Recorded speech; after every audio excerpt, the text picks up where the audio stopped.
Bismillahirrahmanirrahim. Assalamualaikum warahmatullahi wabarakatuh. Sudahkah Anda menanam hari ini? Ingat, menanamnya secara organik. Ada pertanyaan dari teman-teman, tolong buatkan video tentang pembuatan kompos yang tanpa kohe, tanpa kotoran hewan katanya. Oke, ini juga kita sudah punya. Ini wadahnya terbuat dari kawat ayak. Kemudian kita buat lingkaran. Cuma karena kawat ayak ya rentan, ini kurang begitu kokoh. Ini sudah kita isi dengan bahan-bahan limbah pekarangan, misalnya kayak tanaman bayam yang sudah afkir, kemudian kita cabut, kita masukkan. Setiap kita membersihkan rumput, ada daun ini yang sudah tua, masukkan. Semua masukkan ini sampai penuh.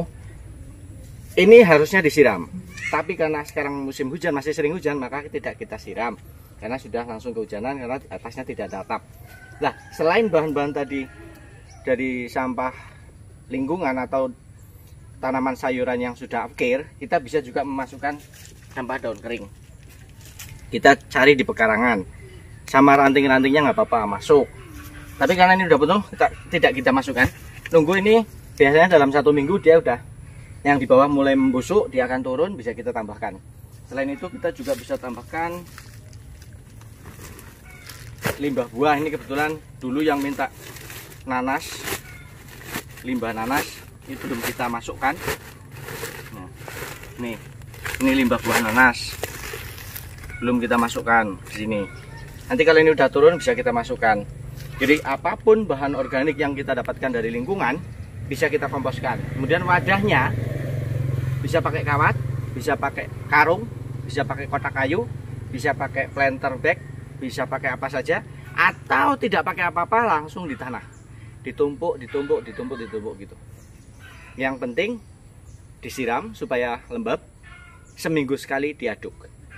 Ini harusnya seminggu sekali diaduk juga. Cuma biasanya kalau bikin kompos seperti ini, kita biarkan saja. Mereka membusuk dengan sendirinya sampai kita lupa, tahu-tahu sudah membusuk, sudah terurai, sudah jadi kompos. Biasanya sih dibiarkan saja begitu.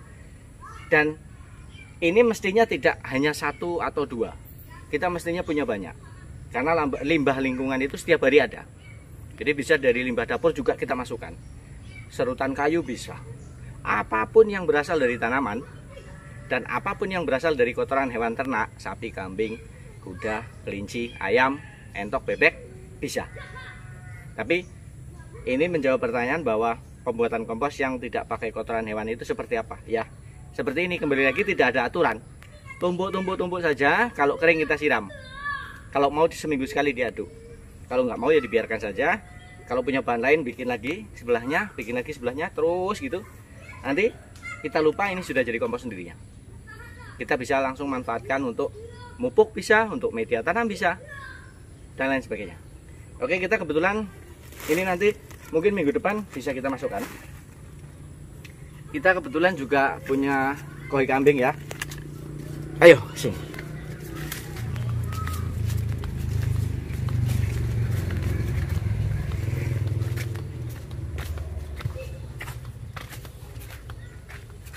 Ini juga akan kita tambahkan karena koi kambing kita masih sangat banyak. Ini sudah bersab, sekam kohe, arang sekam kohe, sampah kohe kita akan tambahkan lagi. Ini sebelahnya kotoran sapi. Mungkin minggu depan jadi. Oke, kita ambil, kebetulan kita punya koi kambing banyak. Ini koi kambing yang diberi teman.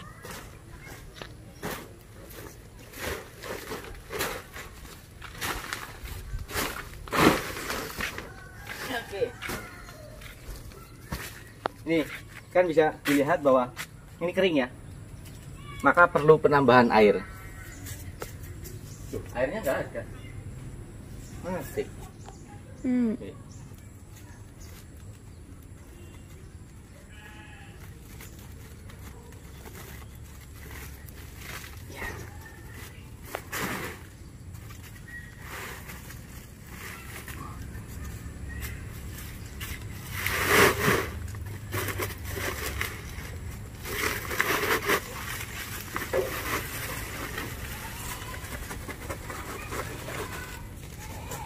Oke.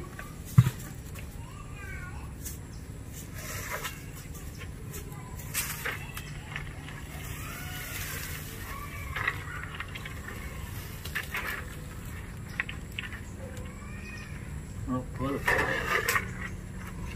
Ngobol.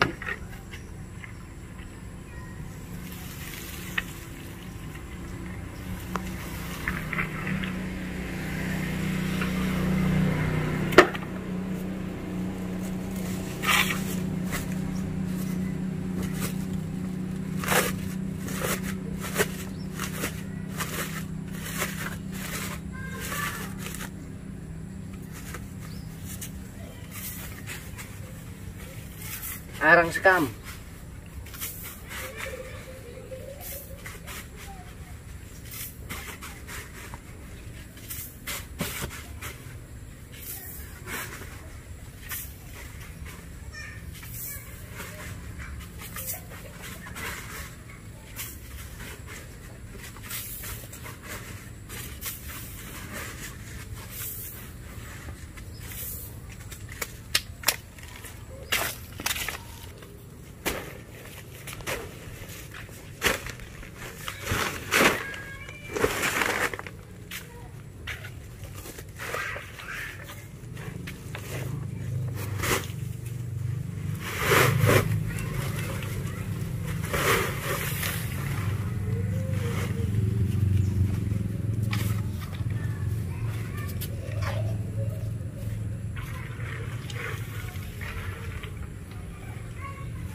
Jadi kesimpulannya, membuat kompos itu tidak harus mempunyai salah satu jenis bahan yang kayak orang buat.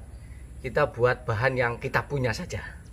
Limbah dapur saja bisa, limbah pasar saja bisa, limbah pekarangan saja bisa, limbah pertanian saja bisa, limbah kotoran ternak saja bisa. Digabung lebih bagus. Kita buat, kita tumpuk, kita jaga kelembabannya dengan disiram, kita aduk untuk memasukkan oksigen. Setelah melalui proses seperti itu setiap minggu, mudah-mudahan dalam 6 minggu sudah jadi kompos. Paling cepat 6 minggu lah. Kalau belum juga ya bisa 7, 8, 9 terus sampai ciri-ciri kompos yang sudah matang itu bentuknya, teksturnya, warnanya, baunya, suhunya persis seperti tanah. Itulah kompos yang sudah benar-benar matang, siap digunakan sebagai media tanam, bisa digunakan sebagai pupuk untuk tanaman juga bisa, digunakan sebagai kompos tea atau teh kompos yang kita rendam kemudian diaerasi juga bisa, nanti airnya bisa untuk siram tanaman. Oke, semoga ada manfaatnya. Terima kasih sudah nonton. Assalamualaikum warahmatullahi wabarakatuh.